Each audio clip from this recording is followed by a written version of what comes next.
कहानी जो इस विषय पर आधारित है। एक छोटी गलती जो आपके सपनों को खत्म कर सकती है। उत्तर प्रदेश के एक छोटे से गांव सोहनपुर की धूल भरी गलियों में आकाश का सपना पलता बढ़ता था।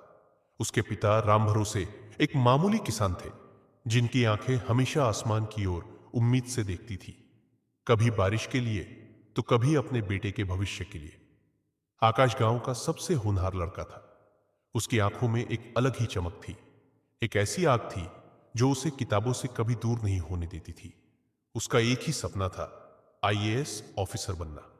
उसने अपने कमरे की कच्ची दीवार पर कोयले से लिख रखा था, मिशन आईएएस। ये महज शब्द नहीं थे, ये उसकी सांसें थी, उसकी तपस्या थी। गांव में बिजली आती जाती रहती, पर आकाश की पढ़ाई लालटेन की कांपती लौ में भी जारी रहती। उसकी मां सुबह जल्दी उठकर उसके लिए दूध गर्म करती और कहती, बेटा, तू बस पढ़, एक दिन तू ही इस घर का अंधेरा दूर करेगा। आकाश की मेहनत रंग लाई। उसने अपनी 12वीं की परीक्षा में जिला टॉप किया। फिर उसने दिल्ली विश्वविद्यालय में दाखिला ले लिया। यह पहली बार था जब वह अपने गांव, अपने परिवार से दूर जा रहा था। दिल्ली की चकाचौंध, बड़े शहर की रफ्तार, सब कुछ उसके लिए नया था। लेकिन आकाश अपने लक्ष्य से नहीं भटका।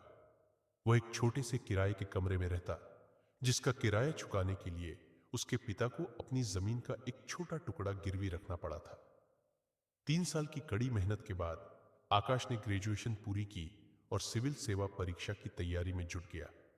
उसका हर दिन एक टाइम टेबल में बंधा था। सुबह 5 बजे उठना, देर रात तक पढ़ना, दोस्तों से दूरी, पार्टियों से परहेज। उसने अपने सपने के लिए सब कुछ त्याग दिया था। पहले प्रयास में वह प्रीलिम्स पास कर गया, लेकिन मेंस में कुछ नंबरों से रह गया। वह टूटा, पर हारा नहीं। उसने दोगुनी मेहनत से तैयारी शुरू की। दूसरे प्रयास में उसने प्रीलिम्स और मेंस दोनों परीक्षाएं पास कर ली। अब बस एक आखिरी पड़ाव बाकी था, इंटरव्यू। पूरे गांव में जश्न का माहौल था। राम भरोसे का सीना गर्व से चौड़ा हो गया था। हर कोई कह रहा था, राम भरोसे का लड़का अब कलेक्टर बनेगा। इंटरव्यू के लिए दिल्ली वापस आने के बाद उसके कुछ दोस्तों ने उसकी इस सफलता का जश्न मनाने के लिए एक छोटी सी पार्टी रखी। आकाश पहले तो मना करता रहा, नहीं यार, अभी इंटरव्यू बाकी है, मन नहीं भटकना चाहिए। लेकिन उसके एक दोस्त समीर ने जोर दिया, अरे आकाश, तूने इतनी बड़ी जंग जीती है, एक रात की ही तो बात है, थोड़ा रिलैक्स करना भी जरूरी है। दोस्तों के बहुत जोर देने पर आकाश मान गया। पार्टी में संगीत था, हंसी मजाक था और जश्न का माहौल था। आकाश ने कभी शराब नहीं पी थी, लेकिन उस रात दोस्तों के कहने पर उसने भी एक दो ड्रिंक ले लिए। उसे लगा, आज तो हक बनता है, एक दिन से क्या फर्क पड़ेगा। पार्टी देर रात तक चली। अब घर लौटने का समय था। समीर, जिसकी कार थी, बहुत ज्यादा नशे में था। वह गाड़ी चलाने की हालत में बिल्कुल नहीं था। आकाश ने जिम्मेदारी दिखाते हुए कहा, ला, चाबी मुझे दे, मैं चला लूंगा, मैंने तुमसे कम पी है और मुझे होश है। यही यही वह छोटी गलती थी। उसे लगा कि वह जिम्मेदार बन रहा है, लेकिन नशे में आत्मविश्वास अक्सर धोखा दे जाता है।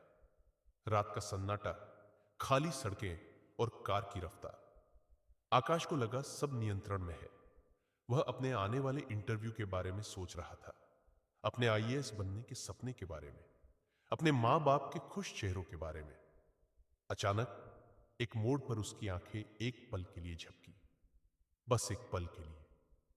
जब तक उसकी आंखें खुली, कार नियंत्रण से बाहर हो चुकी थी और सड़क किनारे सो रहे एक गरीब रिक्शा वाले के ऊपर से गुजरते हुए एक बिजली के खंभे से जा टकराई।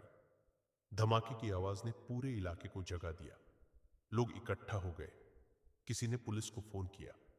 आकाश को हल्की चोटें आई थीं, लेकिन जब उसने अपनी कार के नीचे खून से लथपथ उस बेबस रिक्शा वाले को देखा, तो उसके पैरों तले जमीन खिसक गई। उसकी दुनिया एक पल में घूम गई। पुलिस आई। ब्रेथ एनालाइजर टेस्ट में शराब की पुष्टि हुई। आकाश को तुरंत गिरफ्तार कर लिया गया। हिट एंड रन और नशे में गाड़ी चलाने का केस दर्ज हुआ। वह रात उसने हवालात में काटी। जिस लड़के ने कभी थाने का मुंह नहीं देखा था, वह आज एक अपराधी के तौर पर सलाखों के पीछे था। अगले दिन यह खबर अखबारों में छप गई। आईएएस उम्मीदवार ने नशे में एक गरीब को कुचला। उसके गांव में यह खबर आग की तरह फैली। राम भरोसे पर जैसे पहाड़ टूट पड़ा। वह अपनी पत्नी के साथ भागे भागे दिल्ली आए। बेटे को हवालात में देखकर उनकी आत्मा कांप उठी। जमीन का बचा हुआ टुकड़ा बेचकर उन्होंने वकील किया, जमानत करवाई। लेकिन तब तक बहुत देर हो चुकी थी। उस रिक्शा वाले की अस्पताल में मौत हो गई। अब आकाश पर गैर इरादतन हत्या का मुकदमा चलने लगा। उसका इंटरव्यू का कॉल लेटर घर पर पड़ा धूल खा रहा था। जिस कलम से उसे देश की तकदीर लिखनी थी, आज उसी हाथ में हथकड़ी लग चुकी थी। केस कई साल तक चला। आकाश का पूरा जीवन कोर्ट कचहरी के चक्करों में उलझ गया। उसका मिशन आईएएस अब मिशन जमानत बन चुका था। अंत में उसे कुछ साल की सजा हुई।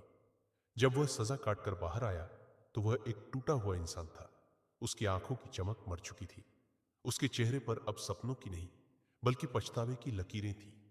वह अपने गांव लौटा, लेकिन अब कोई उसके स्वागत में नहीं खड़ा था।